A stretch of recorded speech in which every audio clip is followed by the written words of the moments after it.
Welcome to the Pleasant Street Podcast with Taylor Nissi. Taylor, how are you? I'm doing well, Bill. How about yourself? I'm doing great. I am doing great, as a matter of fact. So it's good to be with you for another episode. What are we talking about in today's podcast? So today we have Todd Palmer, the author of From Suck to Success. We're going to talk about his experience as a CEO. We're going to talk about his latest book, and we're going to really talk about some of the strategies that he helps his clients with, and how our listeners could apply them to their lives. Well, if he uses the same candor in the narrative in the book as he does in the title, this is going to be a must-listen episode, isn't it? Yeah, it should be a great one. I'm really excited about it. Awesome.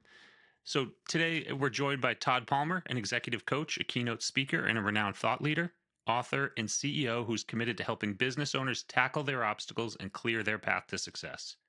As an entrepreneur and active CEO, Todd knows the struggles business owners face regarding people, cash, strategy, and execution. He took his company from being $600,000 in debt to making the Inc. 5000 as one of America's fastest growing companies an astounding 6 times. He specializes in helping leaders join the mission statement of the organization with their personal core values while addressing fears, self doubts, and imposter syndrome. He brings a unique blend of authenticity, transparency, and vulnerability to help leaders and organizations achieve their highest goals. And he's here today to share his story, what he's learned along the way, and his proven framework for helping business owners achieve success. So, with that, Todd, welcome to the podcast. Taylor, thank you so much for having me. It's good to see you again. Yeah, great to see you too. So for folks who aren't familiar with Todd, I highly recommend you check out his book, From Suck to Success. It's a wonderful book about some strategies that we can apply as leaders, as family members, as parents, as husbands in my case. So there's some really good stuff in there, and I highly suggest folks give it a read. And so with that, Todd, I just finished reading the book, and I really enjoyed the stories you shared about your journey, both professionally and personally. And in the book, you introduced the ATV concept. Can you share that concept a little bit with our audience and kind of give us, that as the foundation? For sure. Well, one, thank you so much for reading the book. I really appreciate it. I know that one of my core values is that time is finite. So anybody who gives the time, effort, and attention to reading my book, I'm always appreciative of those people. So thank you very much. So authenticity, transparency, and vulnerability are the three key components of the ATV concept. When I was a CEO, and I really struggled with being authentic, transparent, and vulnerable, because the story I told myself was that if I was authentic, if I was transparent, if I was vulnerable with my staff, they would see me as an ineffective leader.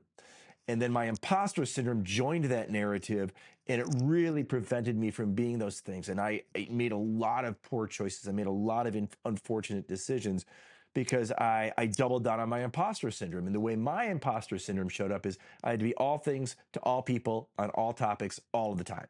And that was an enormous amount of pressure. It was isolating. I was lonely at the top, and the business was underperforming. Like you said, I got $600,000 in debt. I was 60 days away from running out of all of my cash, and the bank was literally threatening to take my home. That's how bad it was. So that really flared up the imposter syndrome.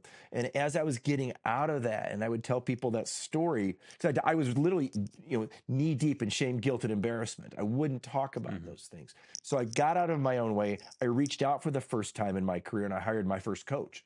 He says, you've got to get over some of these things. They're holding you back. And I realized that I was really good at blaming people. It was the bank's fault. It was the economy's fault. It was my customer's fault. No, I am the cause of and the solution to all of my problems. And so to embrace that, I had to be authentic. I had to tell my staff how bad things were. I had to be transparent with my bank around my turnaround plan and face the heat from them if it was or was not going to work out. And I had to be authentic and look in the mirror. Like, I am the problem. And that was really, really hard. So now when I work with leaders, and the 20 people I currently coach on my CEO roster, we talk about those things, because in our society, we're not taught how to be authentic, transparent, and vulnerable. Brene Brown hadn't come out yet to talk about vulnerability, which she's amazing. And it's only there when we're authentic, transparent, and vulnerable do we grow as leaders. Do we heal some of the wounds we've either received through life or created for ourselves? And not only, and then it allows us to get people want to follow us because we're coming from a very authentic place. It's not the bombast. It's not the polishing of the story. It's not the narcissistic leaders that we sometimes see in today's culture. It's that leader who is going to walk through the fires with us, who's going to set a direction and a course for this business to do well, or in my case, turn the business around. And we're going to have KPIs, metrics, and we're going to have accountability up front in a proactive way, not in a reactive way. Yeah. And, as you're reframing it, and obviously I've read the stories in the book, which are great, but, I think as a leader and a business owner myself, I certainly understand the pressure and can, it speaks to me, the idea of, I don't really want to tell people exactly how we're doing, because then, they might get it, when times aren't going great, they might get nervous and start looking for other jobs or things like that. So how do you combat that, through, I know, through authenticity and transparency, but how do you get the buy-in if you're kind of showing, behind the veil to a certain extent, like, hey, there is a future where things might not be great. How do you still get the employee buy-in or the stakeholder buy-in? So my second coach was a gentleman named by the name of Dr. Danny Friedland. He wrote a great book, and he wrote the foreword to my book. It was called Leading Well from Within. You can't lead others until you can first lead yourself. And so I took that model, and then I took the model from another book called The Great Game of Business by a guy named Jack Stack. And he's all about transparency with the financials. So my staff and I would talk about it, because the story a lot of my entrepreneur clients tell me is, well, I don't want to tell the company how bad we're doing. Like you said, they're going to be looking for another job. They're going to be halfway out the door. I also don't want to tell them how good we're doing, because then they're going to want to raise, and then they're going to want more. And then there's going to be that handout process. And so when we lead with open book management, we also talk about, how does the company manage the cash? Let's say we make $1 million. Well, where does that money go? Well, we have to set up a rainy day fund. We have debt service to pay down. We have investments in the future. The money doesn't all go, like a lot of employees think, it goes into the owner's pocket. And I always say to my clients, and I say it in front of their staffs, the last thing you want to do is work for an underfunded or poor owner. I was an underfunded poor owner. It was not good. It was always robbing Peter to pay Paul as I'm doing this turnaround. I had to go to the bank. I had to renegotiate my debt, and they were all over any extra dimes that came in. I had to pay down the debt. Well, that put a lot of financial pressure on the organization. But what it forced me to do is increase my margins, change my days outstanding number. I was, probably curl the hair, is 120-day payment terms in a staffing company. I wasn't a staffing company. I was a bank. I just didn't know it. Like, what? Who does that? I did these things. So we would post our numbers every week. Did we make money or did we lose money? Those are the result KPIs. We had daily activity KPIs in front of those, so we could track and trend where the business was going. And if we lost money, I would explain to them, here's where we lost money. We made these choices. It's like, again, I'm a big, clearly, you can tell by the background, I'm a big sports guy, but I love watching these NFL games now, where they get the iPad on the side of on the sidelines, and the quarterback's looking at all the decisions he made when he threw the interception. Well, you guys, we threw an interception this week, so we didn't win. Here's where we do. And I would say, I will cover our losses to a certain point. Oh, now when we have the gains, we got to pay back the house off of those gains. And so I taught my company financial literacy. I love my team. I had a guy named Jeremy. Jeremy then doubled down on the Dave Ramsey model. He started applying the Dave Ramsey model to his household, got him out of debt, set his company, his family up for financial freedom. So I found that by not only being authentic, transparent, vulnerable, but providing financial literacy through things like the Dave Ramsey programs, the Great Game of Business, and other models, I'm educating my staff so that money isn't the big scary thing behind the closet that we all have to be afraid of. Yeah, and I mean, so much of what you're saying here, I hear firsthand all the time from clients. We have a process, we call it the liquidity buckets process, and it applies both to the owner, if they're a client, their personal life, and to the business side, so we can help the business more appropriately handle money. Because the other thing we see a lot, kind of a tangent to this a little bit, is so many owners are hesitant to take money out of the business because you never know when that thing is going to happen. So you want to just sort of let it accumulate in there, but that sets up another series of challenges, right? You're going to have personal liquidity crunches. God forbid the business gets sued, all the money that's sitting inside the LLC or the company is now up for grabs. So there's a lot there, but yeah, I mean, that is an interesting but an interesting strategy to get that buy-in is to just have that complete transparency. And that is very true. It's a great way to sort of pass on the financial literacy and teach some of these concepts to the employees.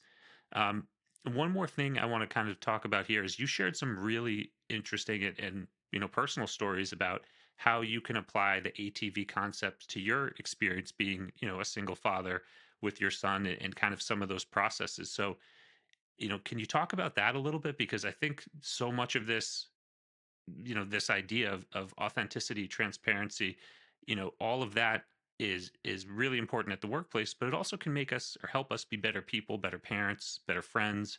So I'd love to hear just your riff on that for a little bit. Well, thank you for asking. I love talking about my son. So that is one of my favorite topics. So yeah, I was a single dad.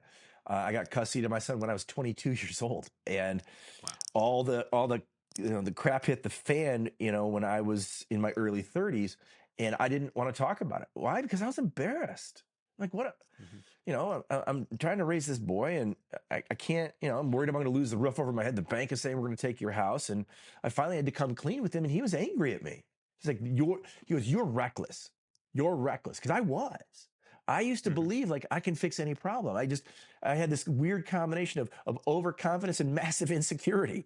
And I wasn't, and when I finally was real, there was so much built up that it was shocking. It was kind of a big blowback.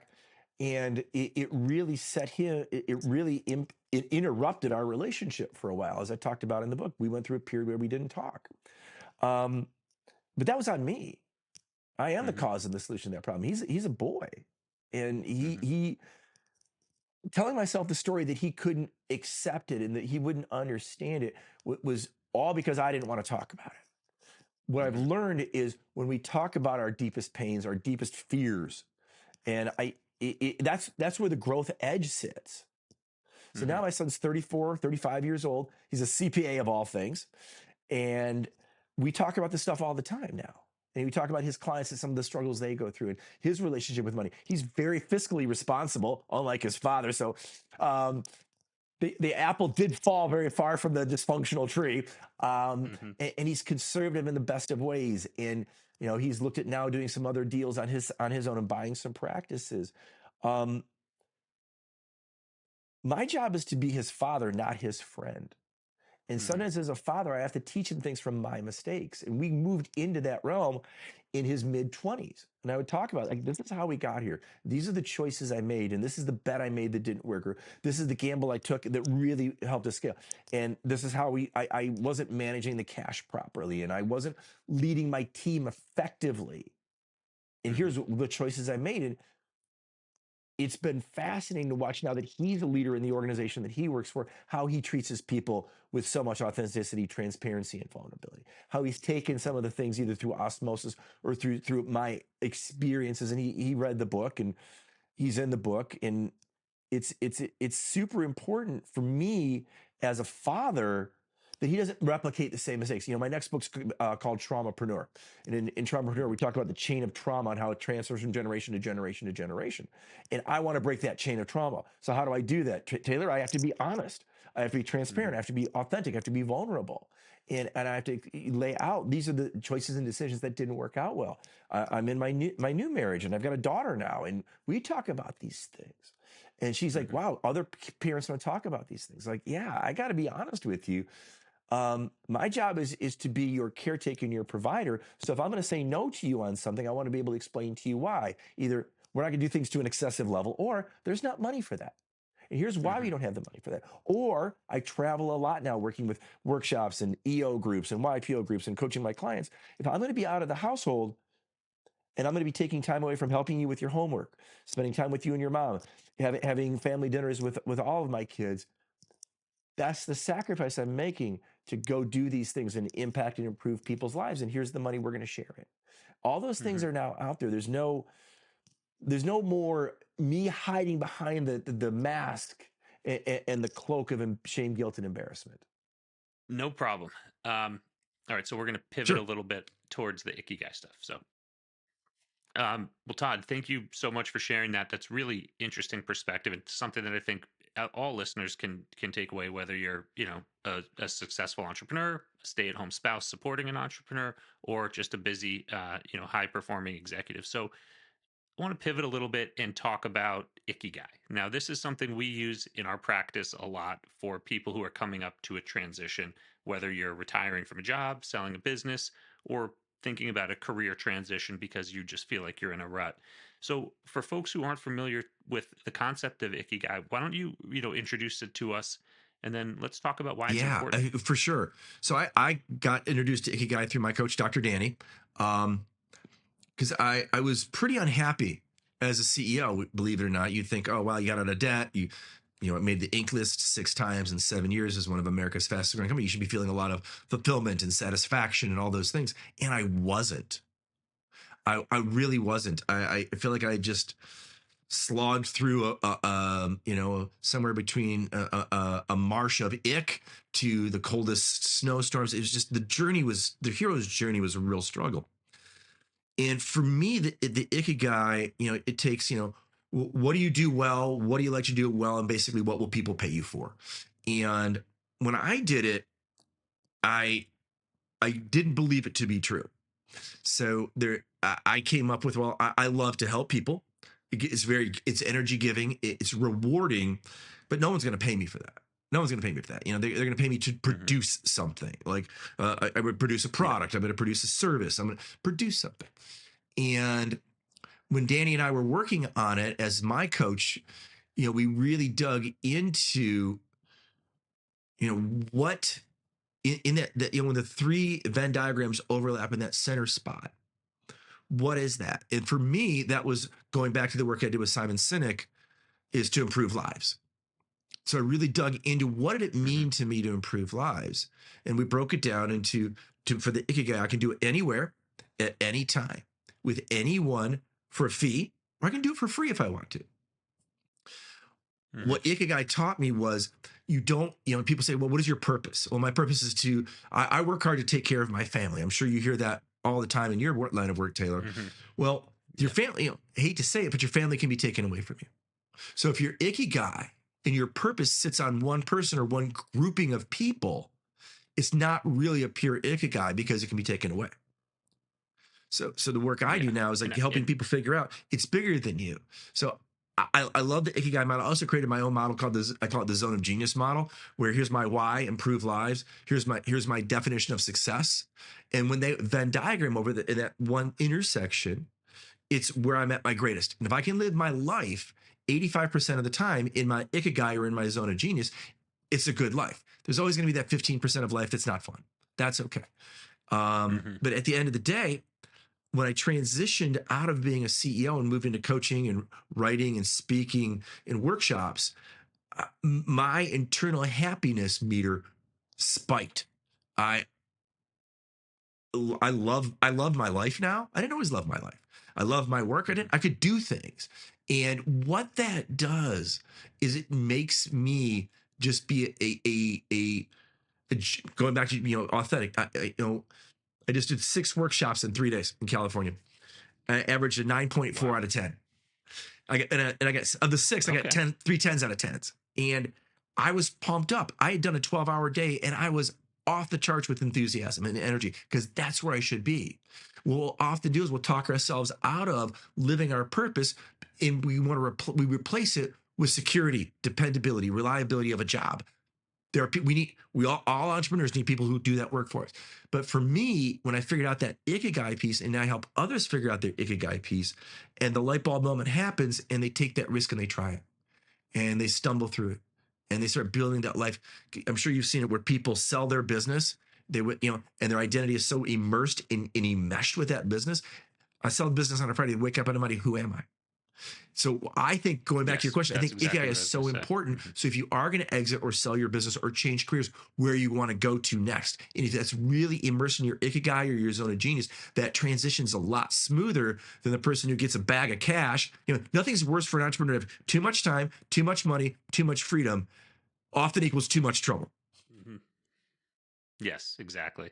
Yeah, and for our listeners, if you haven't listened to episode 3 with Chris Calley, he talks about his experience selling a software company and how he didn't do the work. He didn't plan ahead or think about what we call the third act, right? What are you going to do with your time? And as we talk about in our practice, right, you got to have enough money to sleep well at night, but you got to have a reason to get out of bed every day. And if you don't have that purpose, and to Todd's point, right, if that purpose is anchored in something that can be taken away, whether it's family, hopefully not taken away, but your business, right, when you sell it, it's gone. If you're an athlete, Todd was a baseball player, I was a lacrosse player. At a certain point, for some of us, at least for me, your career ends. I know, Todd, you're still busy, you're still playing, but for me, my career ends, and I'm sure I was a lacrosse player at one point, but I'm not currently a lacrosse player. So if that's where my identity is, right, you can get into all sorts of trouble. So I think the Ikigai is so important, and I think it's something to constantly be thinking about, even before these big transitions happen, so that when they happen, you're more prepared. Um, yeah. So another. Oh, I was gonna say, Anything and I else? find that people are often scared to do the Ikigai. I'll do these retreats and I ask two questions. What do you want and why do you want it? I want to have $10 million. Okay, you've got $10 million, Taylor. Why do you want it? Why? I can have flexibility and freedom. Okay, now you've got flexibility and freedom. Why is that important? You go to the deepest why. Mm-hmm. People often end up feeling very empty and confused because it's that external thing. For me, I mean, if someone said, hey, you can make the Inc. 5,000 one time, I'm going, oh my gosh, it's going to be amazing. By the sixth time I made it, it just didn't have the same resonance. And I'm like, oh, so the external doesn't fill the internal emptiness, lacking, or what have you. Okay, the Ikigai forces you to go and look at the internal, and that is often very scary for people because it's not a place they often visit. Mm-hmm. Yeah. And to the whole, going back to the ATV, right? It's something that we might keep to ourselves unless we're someone who understands the importance of authenticity, transparency, and vulnerability. So, yeah, it can be a scary thing for folks to explore, and it can be scary to think about too, because sometimes, when money doesn't matter in this example, right? What are the things that matter? Well, health. God forbid health doesn't go well. That's terrifying. God forbid the company's sold, the family goes away. It can be scary to think about for For sure. sure. Another concept that I thought was really interesting to framing was the idea that you talk about. It's not so much important to have an expectation, but it is to have an intention. And one thing, well, the reason why this caught my eye is the only quote I have on my desk is a quote that says, "Process saves us from the poverty of our intentions." And, I like this quote, and this is actually from another Michigan person, Elizabeth King. She's a sculptor. But I love this because, we all intend to eat healthy. We all intend to go to the gym. We intend to save money. We intend to invest. But then life happens and something comes up and we don't do it. So I always focus on process a little bit more than intention. But I like the way that you talked about, if you have these big expectations for yourself, it can lead to not reaching them and then you feeling bad about it. So by framing it around an intention, it can be a more productive process. So can you talk about that a little bit? The importance of. Yeah. Oh, I'd love to. Yeah. So this is one of the gifts I got from, again, Dr. Friedland. So he taught me the thing. It's in the chapter. I conclude every chapter of the book with a process called the active learning cycle. Step 2 of the active learning cycle is intention, not expectation. I used to have a lot of expectations, and so I lived often in a world of massive disappointment. And when I'm disappointed, I don't perform optimally. I shame, I guilt, I attack, I lash out. What I learned from Danny was expectations live in your amygdala, the least functioning part of your brain. And your amygdala is in your body to keep you safe. But expectations are win or lose. Either we won the game or we lost the game. We won the deal, we lost the deal. We satisfied the customer need, we didn't satisfy the customer need. My kids are doing well and academically, or they're doing poorly. It lives in that fight, flight, and fear part of our brain. When we go to intention, it lives in a place called the prefrontal cortex, which, if you think of your brain like a supercomputer, it's the highest functioning part of your brain. I want to live optimally. So when I live with intention, I'm able to problem solve faster. I'm able to problem solve deeper and be more creative. So the example I'd give is, we talked about from my book.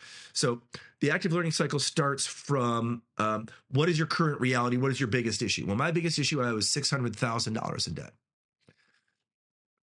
Second step is intention, not expectation. Third step is you create a strategy against the intention. And the last step is you test that strategy and you get a feedback loop on how it works. Well, to get out of $600,000 in debt was for me, a Herculean effort. My margins were terrible. My days outstanding were way too long. And I'm in Detroit, Michigan during the recession, placing manufacturing staffing. The unemployment rate in 1 year went from 4% to 14%. If I had the expectation to get out of debt in a year, it's not going to happen. So we would look at that and remember intention over expectation. So what is my intention? My intention is to satisfy the debt. And I told the bank, my intention is to satisfy the debt, or just take the business. Just take the business. If you don't if you don't want to bet on me, take it. Because I need to stop the bleed and stop the juice on this loan. And I need you to give me a new loan. And they did. I couldn't believe they did it, but they did. But it was my intention. So my intention is I will pay you a reasonable amount of money, but I need cash flow to make payroll. They understood that.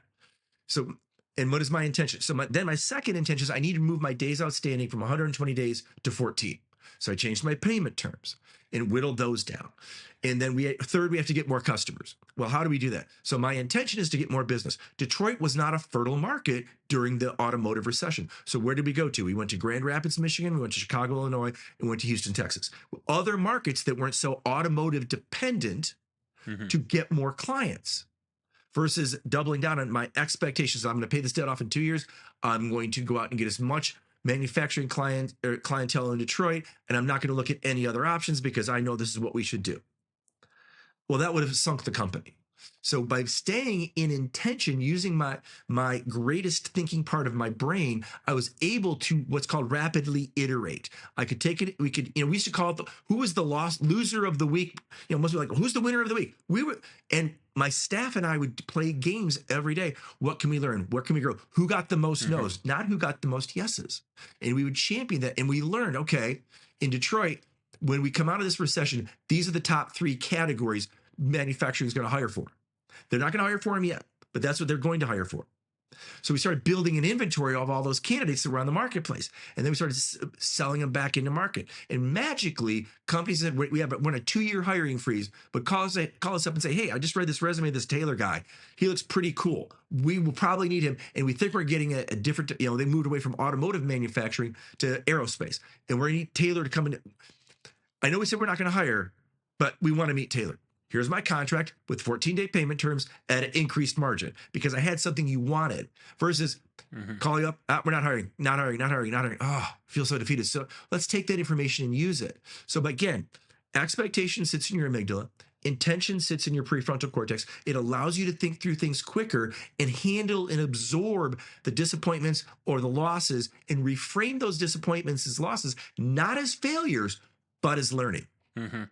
Yeah, and I love the example you used in the book about Barbara Corcoran and her real estate empire and where she had the idea. And for folks who don't know this, it's well publicized, but her original idea was I'm going to send a VHS tape to folks to help them look at apartments and buy apartments in New York City a lot quicker without physically having to be here. But she ran into the problem of she'd send the tape. By the time someone reviewed the tape, the apartment was often already sold. So the intention, sell real estate via video. The reality, the way she was trying to do it wasn't working. And then she moved it online, shortened the period that people could access the information to make decisions. And then that ultimately led to that growth. So I think that's all a tremendous framing and important because, again, as you said in the book, right, if she just got frustrated with that or if you got frustrated with where you were, right, you would never have experienced that growth. And you can experience the frustration in the moment, but you don't have to live there. Give yourself a certain period of mourning. I can see, if I was Barbara, I would have like, what am I going to do? Say this, but what is my intention? My intention is that I want to open up New York real estate to the world. One delivery system of, DHL or UPS, FedEx from, New York to California is taking too long. Well, what else? Oh, well, there's this new thing called the internet. Have you posted them out there? No. I can send a link. Oh, okay. Well, let's try that. There's so many different ways we can approach something, but if we just get so fixated only on one way of doing something and that avenue gets cut off from us, then we're really in a world of hurt. And as we talked about with the ATV framework, this also certainly can apply to our personal lives, right? It's not just about business, right? If we want to, as I said, if you want to lose weight, stay in shape, if there's things you want to accomplish personally, you know, setting these big lofty goals, right? I want to lose 50 pounds or I want to have $100,000 in the bank at the end of the year. Sometimes those are just not realistic, or life will happen and you'll have a setback in some regard. But by having this idea and this mental framework of, hey, here's my intention, here's the things that I'm going to do, the KPIs I'm going to track, and then if after your tracking period you're not hitting it, well, okay, like how can we learn? How can we iterate? How can we move forward? I think that's so important for people to think about and to use in their own life. So you and I think you kind of covered it, but in the book you talk about the E4 process, and that's really just what you walk through. Is there anything else to add about the E4 process? No, it's really just a relabeling of the active learning cycle. And I find that, you know, so many entrepreneurs get wrapped up Mm-hmm. in getting it perfect. Got to do it perfectly. Got to get it right the first time. And no, people don't do it. I mean, again, talking about baseball, you're a great baseball player. You're a multimillionaire if you fail Mm-hmm. 7 out of 10 times at the plate. And they don't, we don't give ourselves the grace. You take a look at even some of the new data that comes out, the average, if you start a business in 2025, your failure ratio is over 70%. I mean, you literally have a better chance of staying married at a 50% failure ratio than having a business. But part of that is, we get wrapped up in pride and ego. We get wrapped up in this is the way to do it. And we don't iterate, and we don't make the really hard decisions. If you use the E4 process and take a look at what, got to get out of debt, want to grow my marketplace. And then what is your intention, not your expectation? And you iterate quicker. It's the people who either iterate slowly, don't iterate at all, or double down on employees that are underperforming, or system, it's people in processes, or a process that's either poorly refined or that just simply doesn't work. And well, yeah, but it worked 10 years ago. Well, 10 years ago, I didn't have Spotify. I didn't have these other things. So we have to, AI didn't exist ChatGPT didn't exist 10 years ago. It's take a look at what you've got now. And you see this even with companies that are fast growth companies. You get well, I can't really let my accounting person go because they were with me the day I started the company. Well, an accounting person at a $200,000 company and the skill set for a $10 million company usually are different. And if they're not scaling and growing their learning set, you're going to see mistakes, and you're not going to see tax advantages taken advantage of. You're not going to see the investments. You're not going to see the strategy that someone like you could bring to those conversations. Like, you talk to these people, like, yeah, Jane is wonderful as a human being, but man, like the business has far exceeded her skill set, and they won't make those tough calls.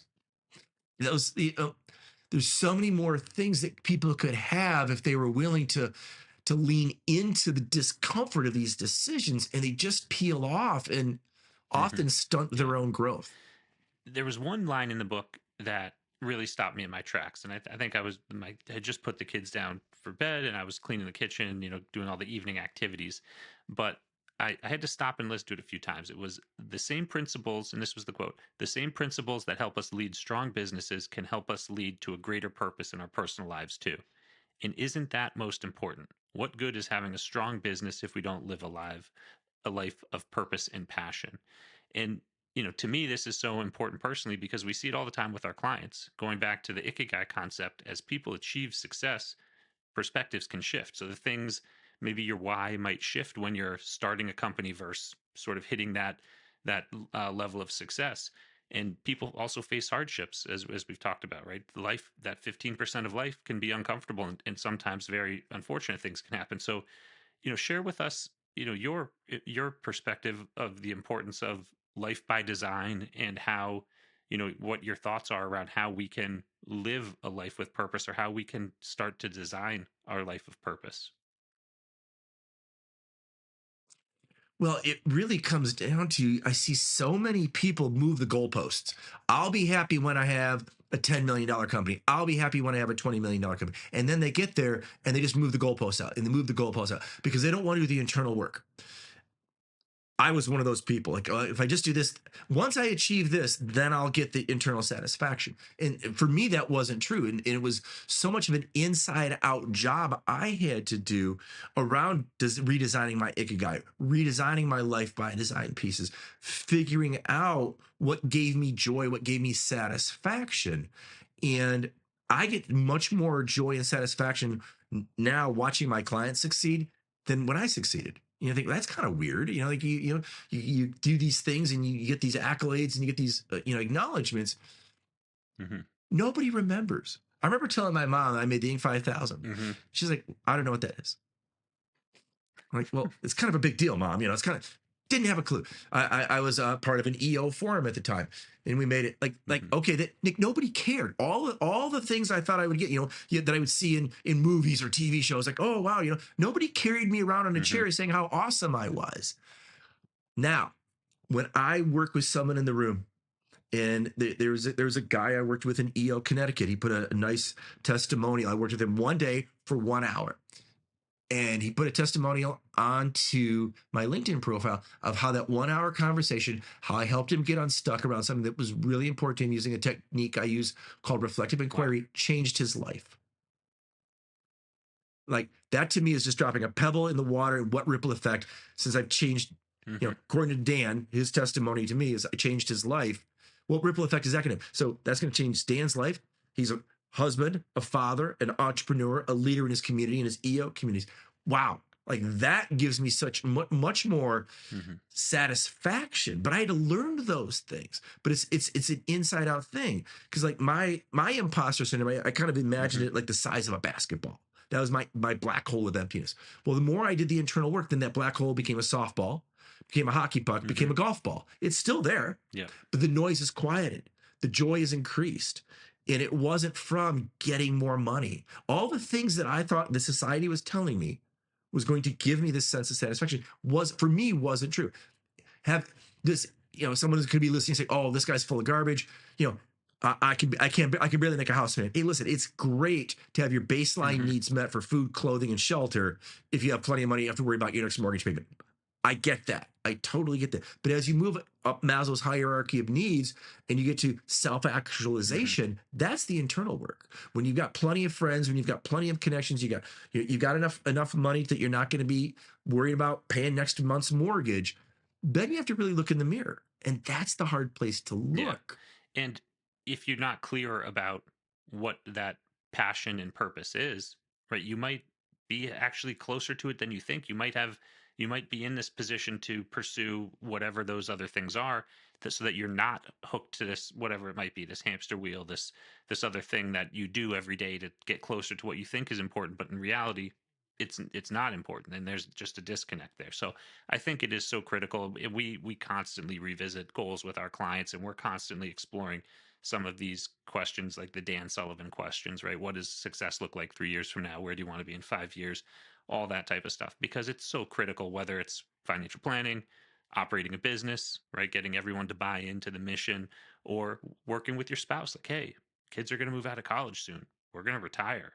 Well, are we retiring at the beach or the mountains? Are we moving close to the kids, or are we staying here? How are we spending our time? These are really big questions that come up often in different ways. And if you don't have a clear purpose and passion, it's so hard to understand what the best choice is. So I think that's...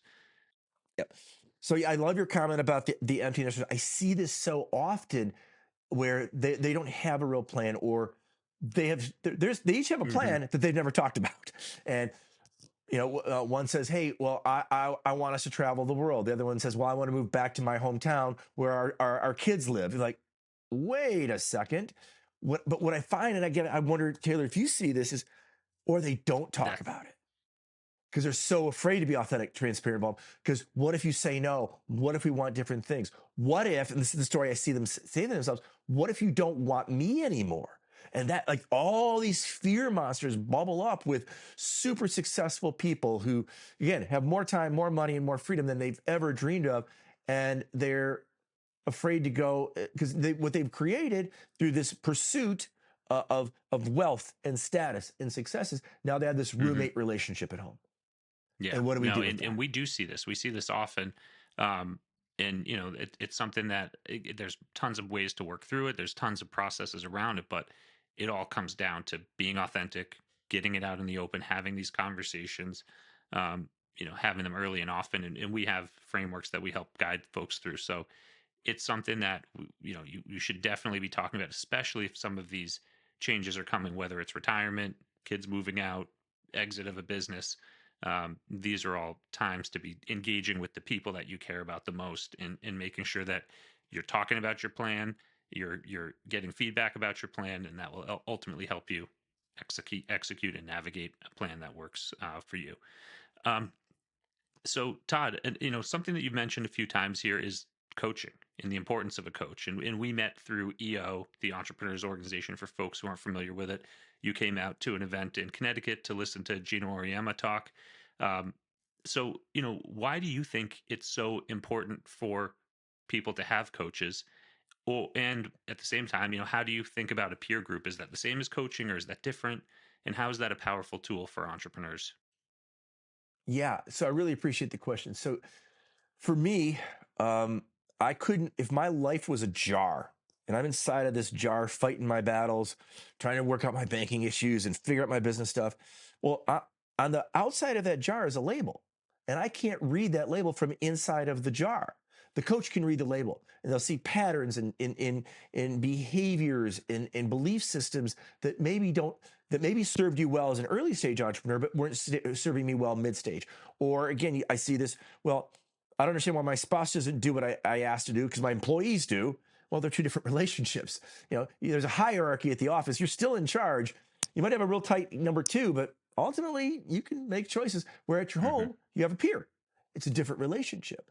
And a coach, especially, I always think when people say, hey, what advice would you give me when hiring a coach? One, has the coach been there, done that, survived and thrived what you're going through? Are they applicable? Number two, does that coach still receive coaching? Is that coach always up-leveling themselves? Like, I still have a coach. I've had a coach in my life since 2006. And is this somebody that will be accessible to you? So many coaching programs, in my experience, are a little bit more rigid. They meet with you maybe once a quarter or once a month. My clients have access to me basically 24/7, 365. If you've got a problem, issue, or a concern, text me. If I can talk to you, I will either talk to you in the moment or within a couple of hours, or we'll schedule something within a reasonable amount of time. And I talk to my clients every week. So I'm highly engaged with them because life is ever evolving, ever changing, ever growing. The challenge, all you want to do as an entrepreneur is you want to upgrade your problems. At one point, I had money issues. I was worried about making payroll. Well, when I started doing well, I had a new set of money issues. I had to pay a lot more taxes. Both required saving, a better problem to have. So for me, I can't read the label from inside of the jar of my life. And also, if the coach has been down some of the challenges and paths that I'm currently on, and they're just a couple miles down the road, maybe they can tell me about pitfalls to watch out for, potholes to avoid. What can I do differently that maybe I have a blind spot around? We all have blind spots. That's why I came out to see Gino Auriemma speak. I mean, he's literally the most successful college basketball coach of all time. So I will pay, the ticket of admission, the airline, and the hotel, like how, through your EO group. I mean, this is gold. Like I am being lazy sitting in Michigan, not coming to Connecticut to see a legend. Like, I think the whole country should have came to see this guy speak because he's done something that literally no one else has done before. That to me is like the value of it. In a peer group, I was on the same EO forum for 21 years. And we knew each other intimately. We've been through marriages and divorces and the birthing of children, the passing of parents. We kind of grown up together. But we always lived to the EO mantra of dispensing experience shares and not giving advice. And in that experience share, I can, when someone shares an experience and it lands with me, I feel psychologically safe with them. Human beings only want four things. We want to be seen, we want to be heard, we want to be known, and we want to be accepted. And we cannot give that to ourselves. A peer group can give that to us. A coach can give that to us. Coaching is different than therapy. A therapist is going to dispense, mental health advice, potentially even medication or whatever you need, depending upon the levels, where a coach should really be working you through working you through your part in this situation. You are the cause and the solution to these problems in helping you create a plan to change. 85% of people don't want to change. They just don't. I'm sure you see that with the people you work with. They have all the ability, all the opportunity, and they're still stuck. As a coach, my job is to help them get unstuck so they can work with a professional like you so they can build the life they want. They won't be sitting around boo-hooing, the people who, there's a great hospice study out there that talk about people's regrets. And they regret the things they didn't do, not the things they did. Well, if you didn't do things, if you didn't go see the world, if you want to go see it, can reconnect with a loved one maybe you've become disconnected with. Do these different things. I don't want to die with regrets. So for me, it was important. Gino Ariano's not going to come to Detroit and speak. He's going to speak in Connecticut. He's going to get boosters or donors. Good for him. I get to go be there because I'm part of this peer group. But the peer group just sees blind spots in me that serve me. The peer group helps me feel seen, heard, known, and accepted. I found being an entrepreneur was a very lonely thing. The peer group addressed that need. You talked about some of the embarrassment. Who am I going to go talk to if I can't make payroll? Well, what if I also am going to write myself a check for $1 million? I'm not going to tell the guys I play baseball with that. They're going to want me to pay for everything. 2, they're going to want me to buy from dinner. And 3, they're going to think I'm arrogant. Like, who are you to make $1 million? Where you're sitting with a group of peers where we take the rises and falls of success as a collective, and we celebrate the day you can write yourself a check for $1 million. And we're there for you on the day you may not make payroll and everything in between. That to me was super important. And I think so much that you said resonates with me. I've been working with a coach for probably the last 5 years, industry specific. It's had a tremendous impact on my business positively, but there is something lacking there where the coach is really just focusing on the operating of a financial advisory firm and wealth management firm, where the peer group, the EO peer group, provides a lot more of the holistic, like family things. Because some of that stuff you mentioned, right? If you're writing that check for $1 million, or you can't make payroll, you tell that stuff to your spouse, you're going to also get some different feedback. Wait, you can't make payroll. What does that mean for us? Or, wow, you wrote $1 million. Great. Where are we going to spend it? What are we going to do? So, it is a little bit tricky to kind of navigate all that stuff. And the peer group has such a tremendous, opportunity for that camaraderie, the guidance through the good times and the bad. So yeah, absolutely tremendous. And for folks who aren't aware of EO, I'd highly recommend you check it out online. If you're an entrepreneur listening to this and you're looking for a peer group, EO has chapters in most major cities. They have tons of great programming. In addition to just the forums, there's the educational event that we talked about where Todd and I met, and then many other educational events. So, with Todd, I kind of want to wrap up here and thank you so much for being here. We're going to have links in the show notes to your Extraordinary Advisors website, to your book. Where else can folks find you? How else can we direct people to get in touch? Well, thank you. I appreciate the question. It's certainly my website, extraordinaryadvisors.com. If you go there, if you fill out the any kind of interest form, please mention that you heard about me on Taylor's podcast, and I'm happy to give you an hour of my time for free. That's always my gift to anybody who reaches out. And we made, like Dan, I worked with Dan for an hour. Dan never became a client of mine, and I impacted him. So it served me, it served Dan. It was a good use of my time, and it fit right in the center of my ikigai. So checked all the boxes. So you can certainly find me on social media. I'm on LinkedIn. I'm on Instagram. I'm on Facebook. I don't do much with X. So I got an account, but I get too many push notifications. It's an extra job, and I have enough jobs as it is. Certainly check out my book. It's available both through Amazon and also on Audible. So you can, as I tell my kid, I can live in your head forever through my voice. But at the end of the day, I'm just so appreciative that you were thoughtful enough to invite me to be on your show. And if there's anything I can do to help any of your listeners, I'm always happy to give my time away for free, especially in the beginning, because I believe in abundance.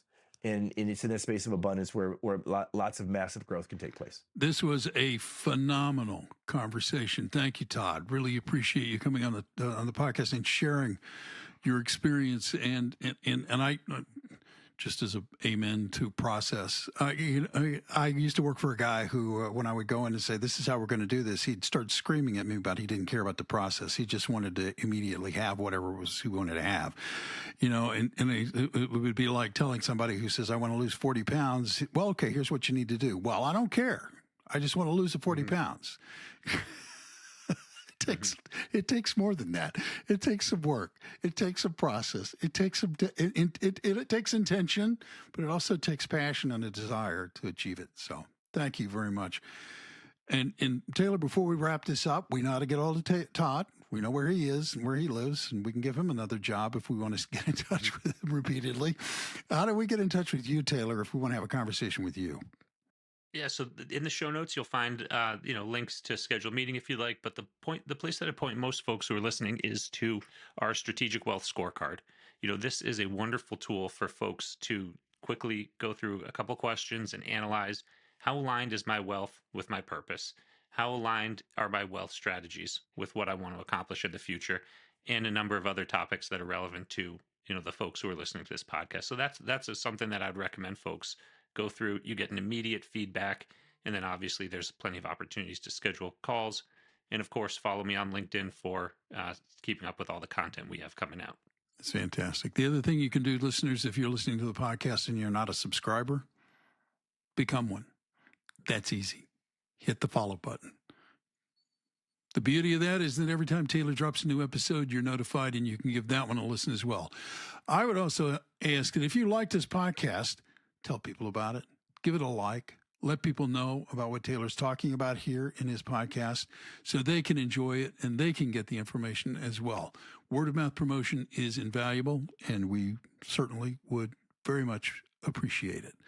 So until next time, I'm Bill Tucker on behalf of Taylor Nissi and everybody behind the Pleasant Street Podcast. Thank you for taking the time to listen, and we'll catch you next time. Thank you for joining us on the Pleasant Street Pod. Be sure to follow the show so you never miss a new episode. To learn more, visit pleasantstreetwealth.com or give us a call at 518-363-9363. The views and opinions expressed in this podcast are those of the guest and do not necessarily reflect those of Pleasant Street Wealth Advisors, LLC or Farther Finance Advisors, LLC. This content is for informational and educational purposes only and should not be considered professional investing advice. Always consult your financial advisor or another qualified provider with questions about your investment planning.